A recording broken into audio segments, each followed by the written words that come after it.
ಬೈತೀನಿ ಬರ್ತೀನಿ ಸುಮ್ಮನೆ ನನಗೆ ಅವ್ರು ಕೇಳಿ ಅವ್ನಿಗೆ ಎರಡು ಸಲ ಫೋನ್ ಮಾಡೀನಿ, ಎರಡು ಸಲ ಮಾಡಿಲ್ಲ ಬರೀ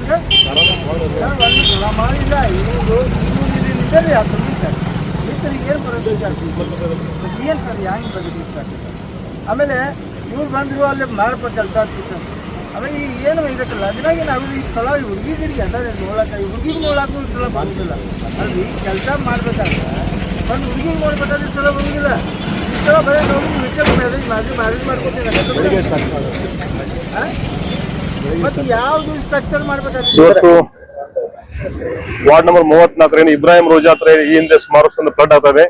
ಈ ಸಂಬಂಧಪಟ್ಟಂಗೆ ಈ ಹಿಂದೆ ನಮ್ಮ ಪೂಜ್ಯ ಮಹಾಪೌರರು, ಮಾಜಿ ಮಹಾಪೌರರು ಈ ಹಿಂದೆ ಸಾಕಷ್ಟು ಸ್ಥಳ ಪರಿಶೀಲನೆ ಮಾಡಿ ಇಲ್ಲಿ ಆಗ್ತಕ್ಕಂಥ ಫ್ಲಡ್ ಅನ್ನು ಶಾಶ್ವತ ಪರಿಹಾರ ಮಾಡಬೇಕಂತ ಒಂದು ಜಿಲ್ಲಾ ಉಸ್ತುವಾರಿ ಸಚಿವರು ಮತ್ತು ಜಿಲ್ಲಾಧಿಕಾರಿ ತಿಳಿಸಿದ ಮೇರೆಗೆ ನಾವು ಸುಮಾರು ತಮಗೂ ಗೊತ್ತಿದೆ ಒಂದು 2 ತಿಂಗಳು ನಾವು ಹೋಗುದು ಬರೋದು ಮಾಡ್ತಾ ಇದ್ವಿ. ತಮಗೂ ಸಹಿತ ನೋವಿದೆ, ನಮಗೂ ನೋವಿದೆ. ಯಾಕಂತಂದ್ರೆ ಕೆಲಸ ಆಗಿಲ್ಲ ಅಂತಕೊಂಡು ಎಲ್ಲರೂ ಏನಿದೆ. ಬಟ್ ಸ್ವಲ್ಪ ಈಗಾಗಲೇ ಎಕ್ಸಿಸ್ಟಿಂಗ್ ಒಂದು ಬ್ರಿಡ್ಜ್ ಇರೋದ್ರಿಂದ ಮತ್ತೆ ಅಡಿಷನಲ್ ಬ್ರಿಡ್ಜ್ ಮಾಡಬೇಕಾಗಿದೆ. ನಾಳೆ ಲೆವೆಲ್ಸ್ ಎಲ್ಲ ನಾವು ಫೈಂಡ್ ಔಟ್ ಮಾಡಬೇಕಾಗಿತ್ತು. ಹೀಗಾಗಿ ಸ್ವಲ್ಪ ವಿಳಂಬ ಆಗಿದೆ. ಈಗ ನಾಳೆಯಿಂದ ನಾವು ಈಗಾಗಲೇ ಕಾಂಟ್ರಾಕ್ಟರ್ಸ್ ಎಲ್ಲ ಕ್ಲಿಯರ್ ಮಾಡಿದ್ವಿ. ನಮ್ಮ ಹೊತ್ತು ಸಾಹೇಬರು ಸಹಿತ ಬಂದಿದ್ದಾರೆ. ಈಗ ನಾವೆಲ್ಲ ಸ್ಥಾನಿಕವಾಗಿ ಪರಿಶೀಲನೆ ಮಾಡಿದ್ವಿ. ಈಗ ನಾಳೆಯಿಂದ ನಾವು ಕೆಲಸ ಸ್ಟಾರ್ಟ್ ಮಾಡ್ತೀವಿ. ಆದಷ್ಟು ಒಂದು 2-3 ಮಂತ್ಸ್ ಅಲ್ಲಿ ಈ ಏನು ಕೆಲಸ ಮುಗಿದ್ಮೇಲೆ ಈ ಮುಂಬರುವ ದಿನಗಳಲ್ಲಿ ಏನಾದ್ರು ಮಳೆಗಾಲ ಬಂದ್ರೆ ಶಾಶ್ವತವಾಗಿ ಏನು ಭಾಗವನದಲ್ಲಿ ಫ್ಲಡ್ ಆಗ್ತಾ ಇದೆ, ಸಾಕಷ್ಟು ಜೀವ ಹಣ್ಣಾಗಿದೆ. ಈ ಹಿಂದೆ ಆಮೇಲೆ ಏನು ಇಬ್ರಾಹಿಂ ರೋಜಾ ಐತಿಹಾಸಿಕ ಮಾನ್ಯುಮೆಂಟ್ಸ್ ಇದೆ, ಇದರಿಂದ ಅಲ್ಲಿ ಈ ಹಿಂದೆ ಎಲ್ಲ ನೀರು ನಿಂತ್ಕೊಂಡು ಸಮಸ್ಯೆ ಆಗ್ತದೆ. ಅದಕ್ಕಾಗಿ ಅದು ಶಾಶ್ವತ ಪರಿಹಾರ ಮಾಡ್ಕೊಳ್ಳಿಕ್ಕೆ ನಾವು ಇದು ಕಾಮಗಾರಿ ಪ್ರಾರಂಭ ಮಾಡ್ತಾ ಇದ್ದೀವಿ. Thank you. ಈಗ ನಾವು ನಾಳೆನೇ ಕೆಲಸ ಸ್ಟಾರ್ಟ್ ಮಾಡ್ತೀವಿ. ನಮ್ಮ ಕಾಂಟ್ರಾಕ್ಟರ್ ಈಗ ನಾವು ಕಾಂಟ್ರಾಕ್ಟರ್ ತಿಳಿಸಿ ಹೇಳಿದ್ವಿ, ಎಲ್ಲ ಲೆವೆಲ್ಸ್ ತೆಗೆದ್ವಿ. ನಾಳೆಯಿಂದ ಕೆಲಸ ಸ್ಟಾರ್ಟ್ ಮಾಡ್ತಾರೆ. ಆ ಟೈಮಲ್ಲಿ ಸ್ವಲ್ಪ ರೋಡ್ ಡೈವರ್ಟ್ ಮಾಡಬೇಕಾಗುತ್ತೆ. ಸಾರ್ವಜನಿಕರು ಸಹಿತ ಏನ ನಾವು ಪೊಲೀಸ್ ಇಲಾಖೆ ಮುಖಾಂತರ ಟ್ರಾಫಿಕ್ ಡೈವರ್ಟ್ ಮಾಡಿ ಕಾಮಗಾರಿ ಪ್ರಾರಂಭ ಮಾಡ್ತೀವಿ. Thank you. ಜನಕ್ಕೆ ಏನೋ ಅನುಕೂಲ ಆಗ್ತಾರೆ. ಶಾಸಕರು ಒಂದು ಕಡೆ ಗುಡಿ ಪೂಜೆ ಮಾಡೋದು ಕೂಡ 3 ವರ್ಷದಿಂದ ಕೆಲಸ ಯಾಕೆ ಆಗಲಾಗುತ್ತಿಲ್ಲ? ಕೆಲವಷ್ಟು ತಾಂತ್ರಿಕ ಸಮಸ್ಯೆಗಳು ಸ್ವಲ್ಪ ಏನೋ ಇದು ಓನರ್ಶಿಪ್ ಡಿಸ್ಪ್ಯೂಟ್ಸ್ ಆಮೇಲೆ ಸ್ವಲ್ಪ ಜಾಗ ಸಮಸ್ಯೆಗಳು ಇದ್ದು ಇವಾಗೆಲ್ಲ ನಮ್ಮ ಪರ್ತಿ ಸಾಹೇಬ್ರೆಲ್ಲ ಬಹಳ ಕಂಟಿನ್ಯೂಸ್ ಆಗಿ ಸುಮಾರು ನಮ್ಮ 2-3 ತಿಂಗಳು ನಮ್ಮ ಜೊತೆ ಫಾಲೋ ಅಪ್ ಮಾಡಿ ಅವರು ಸಹಿತ ನಮ್ಗೆ ಈ ಹಿಂದೆ ಇರ್ತಕ್ಕಂಥ ಎಲ್ಲ ಏನೇನು ಘಟನೆಗಳು ಅದ್ರ ಬಗ್ಗೆ ಎಲ್ಲ ಮಾಹಿತಿ ಕೊಟ್ಟು ನಾವೆಲ್ಲ ಸ್ಟಡಿ ಮಾಡಿ ಲೆವೆಲ್ ತೆಗೆದಿದ್ವಿ. ಯಾಕಂತಂದ್ರೆ ಈ ಶಿವಾಜಿ ಸರ್ಕಲ್ ಈ ನೀರು ಹೋಗೋದು ನೆಕ್ಸ್ಟ್ ಶಿವಾಜಿ ಸರ್ಕಲ್ ಕಂದಕ್ ಮುಖಾಂತರ ಹೋಗ್ಬೇಕಾಯ್ತು. ಅಲ್ಲಿಯೂ ಸಹಿತ ಅಲ್ಲಿ ಸಂಪೂರ್ಣ ಡಿಸಿಲ್ಟ್ ಮಾಡಿದ್ವಿ. ಕೋಟೆಗೋಡೆ ಕಂದಕ್ ಮುಖಾಂತರ ನಾವು ಲೆವೆಲ್ ತಗೋಬೇಕಾಯ್ತು. ಈ ಹಿಂದೆ ಇದು ಬ್ರಿಡ್ಜ್ ಮಾಡ್ಬೇಕಾದ್ರೆ ಸ್ವಲ್ಪ ತಾಂತ್ರಿಕ ಸಮಸ್ಯೆ ಅವಾಗ ಆಗಿಲ್ಲ. ಇಲ್ಲಿ ಸ್ವಲ್ಪ ಪೈಪ್ಲೈನ್ಸ್ ಮೇಜರ್ ಪೈಪ್ಲೈನ್ಸ್, ಹೀಗಾಗಿ ಆ ಟೈಮ್ ಸ್ವಲ್ಪ ಏನೋ ಅಡಚಣೆ ಆಗಿ ಅದು ಲೆವೆಲ್ಸ್ ಪ್ರಾಪರ್ ಆಗಿಲ್ಲ. ಅದಕ್ಕಾಗಿ ನಾವು ಈಗೇನು ನೀರು ನಿಲ್ತಾ ಇದೆ ಸುಮಾರು ನಾವು ನೋಡ್ತಾ ಇದ್ದೀವಿ, 3-4 ವರ್ಷ ನೋಡ್ತಾ ಇದ್ವಿ. ಬಹಳ ಸಮಸ್ಯೆ ಇದೆ. ಯಾಕಂದ್ರೆ ಕಂಟಿನ್ಯೂಸ್ ನೀರು ಆಲ್ಮೋಸ್ಟ್ 12 ಮಂತ್ಸ್ ಪೂರ್ತಿ ನೀರು ನಿಂತ್ಕೋತಾ ಇದೆ. ಅದಕ್ಕಾಗಿ ಜನರು ಸಹಿತ ಬಹಳ ಸಮಸ್ಯೆ ಆಗ್ತದೆ. ನಾವು ಕೂಡಲೇ ಕೆಲಸ ಪ್ರಾರಂಭ ಮಾಡ್ತೀವಿ. ಜನ ಏನೋ ಮಾಡ್ತಾರೆ ಮರ್ಜೆನ್ಸಿ ಕೆಲಸ ಚಾಲೂ ಮಾಡಿದ್ರೆ ಎಲ್ಲರಿಗೂ ಹೇಳಿಕೆ ಹೋದ್ರಿ, ಅದರ ನಂತರ ಮತ್ತೆ ಇಲ್ಲ ನಾ ಹೇಳಿದಿಲ್ಲ.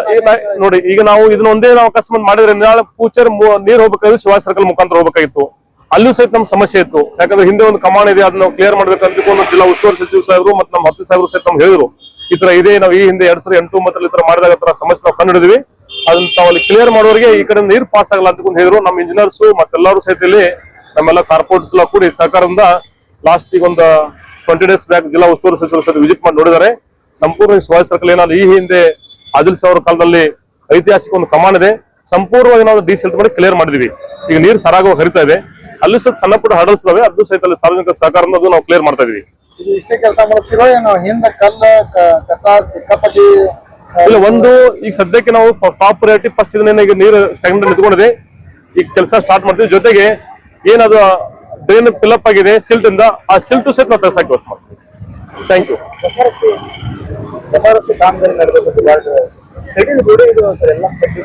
ಸಾಕಷ್ಟು ಅಪಘಾತ ಆಗ್ತಾ ಇದೆ. ನಿನ್ನೆ ರಾತ್ರಿ ಕೆಲವು ಅಲ್ಲಿ ಅದ್ರಿಗೇನು ಮೇಂಟೆನೆನ್ಸ್ ಈಗ ಹೊಸ ರಸ್ತೆ ನವಭಾಗ ರಸ್ತೆ ಈಗ ನಮ್ದೊಂದು 70% ಕೆಲಸ ಆಗಿದೆ. ಸಿಸಿ ರಸ್ತೆ ಆಗಿದೆ. ಇನ್ನೊಂದು 30% ನಮಗೂ ಸ್ವಲ್ಪ ಅನುದಾನ ಕೊರತೆ ಆಗಿರ್ಕಿಲ್ಲ. ಈಗ ಮನೆ ಶಾಸಕರು ಸಹಿತ ರಿಕ್ವೆಸ್ಟ್ ಮಾಡಿದ್ವಿ. మన ಜಿಲ್ಲಾ ಉಸ್ತುವಾರಿ ಸಚಿವರು ಸಹಿತ ಹೇಳಿದ್ದಾರೆ ಬರ್ತಕ್ಕಂಥ ಅನುದಾನ ಕೂಡಲೇ ಆ ಕಾಮಗಾರಿ ಪೂರ್ಣಗೊಳಿಸಬೇಕಂತ ಹೇಳಿದ್ದಾರೆ.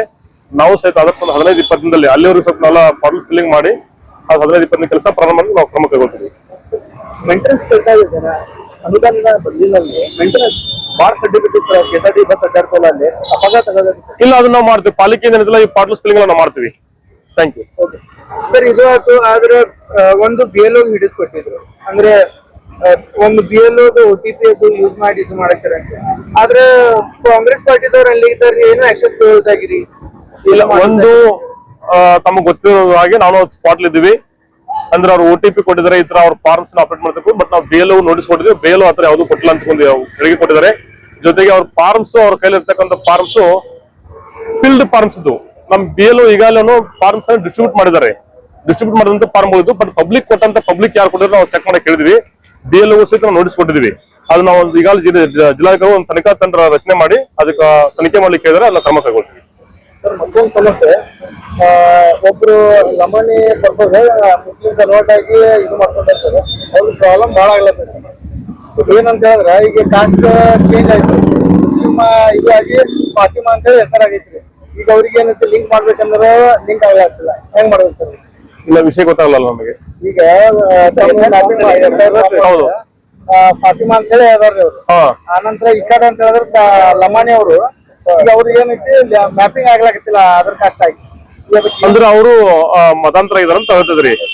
ಅದು ಏನಿದೆ ಮ್ಯಾಪಿಂಗ್ ಆಗೋದು ಈಗ ಒಂದಂದ್ರೆ ಅವರು ಪೂರ್ವಜರಿಗೆ ಹೆಸರು ಅವ್ರು ಮ್ಯಾಪಿಂಗ್ ಮಾಡ್ಕೋಬೇಕು. ಒಂದು ಅಕಸ್ಮಾತ್ ನೇಮ್ ಚೇಂಜ್ ಆಗಿತ್ತಂದ್ರೆ ಆಟೋಮೆಟಿಕ್ ಅದು ಅನಾಮಲಿಸ್ ಬರುತ್ತೆ. ನೋಟಿಸ್ ಕೊಡ್ತೀವಿ, ಸಂಬಂಧಪಟ್ಟ ಡಾಕ್ಯುಮೆಂಟ್ಸ್ ಕೊಟ್ಟರೆ ಹೋಟೆಲ್ ಲಿಸ್ಟ್ ಏನ್ ತೊಂದರೆ ಆಗಲ್ಲ, ಏನ್ ತೊಂದರೆ ಆಗಲ್ಲ.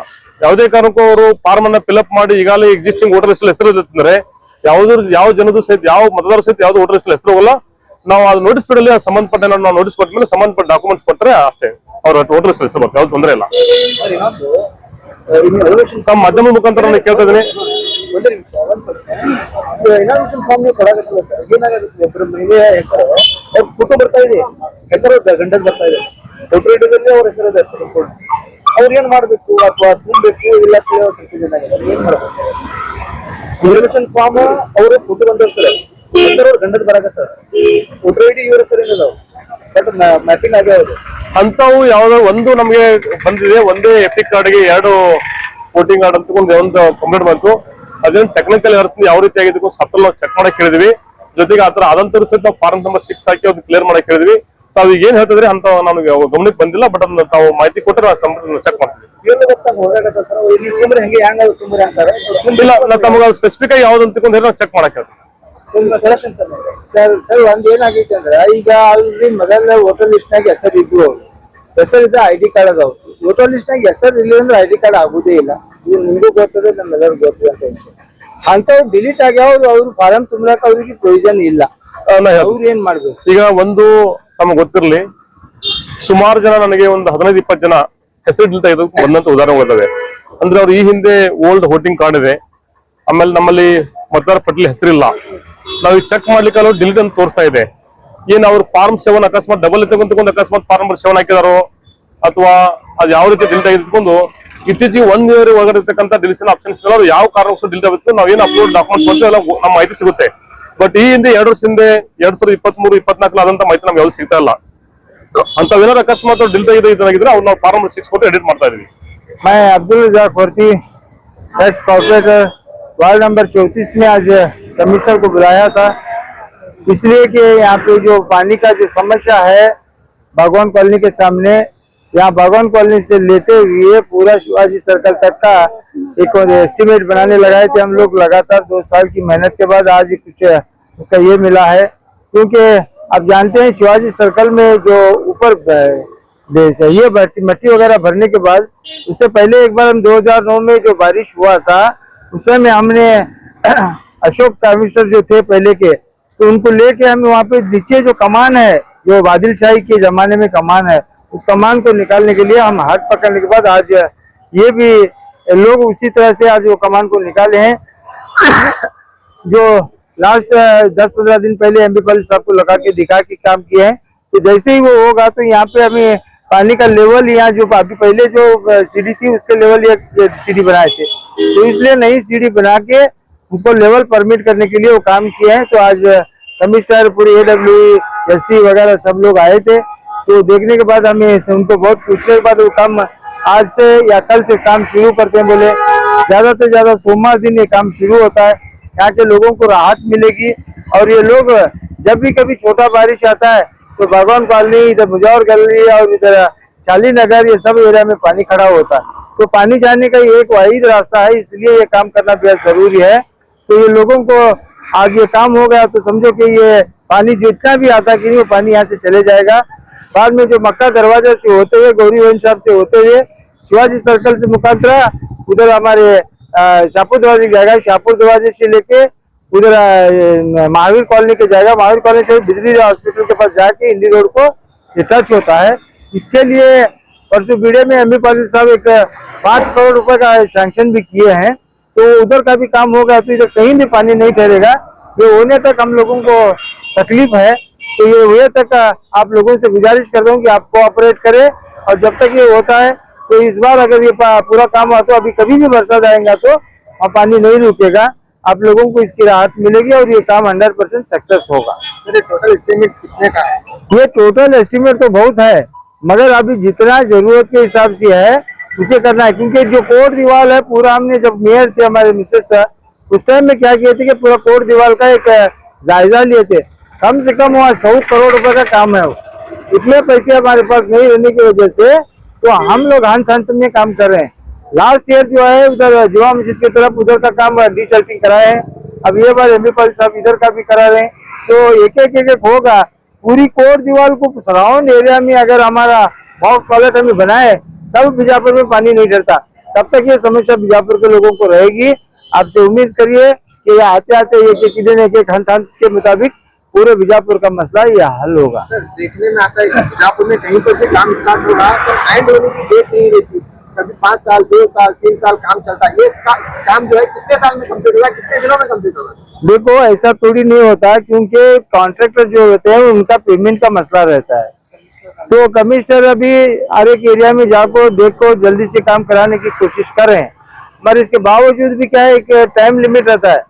ये काम होना है तो इतने महीने में होना है, इतने साल में होना बोल के उसके मुताबिक अगर कोई टेक्निकली प्रॉब्लम आया तो ज्यादा लेट होता है, वरना लेट होने की जरूरत नहीं पड़ती। घर गिरा कर आपको ले बनाया जाएगा किस तरह से? किसी के घर यहाँ पे कोई घर नहीं गिराई जाएगी, क्योंकि घर गिराने का मसला खत्म हो चुका है।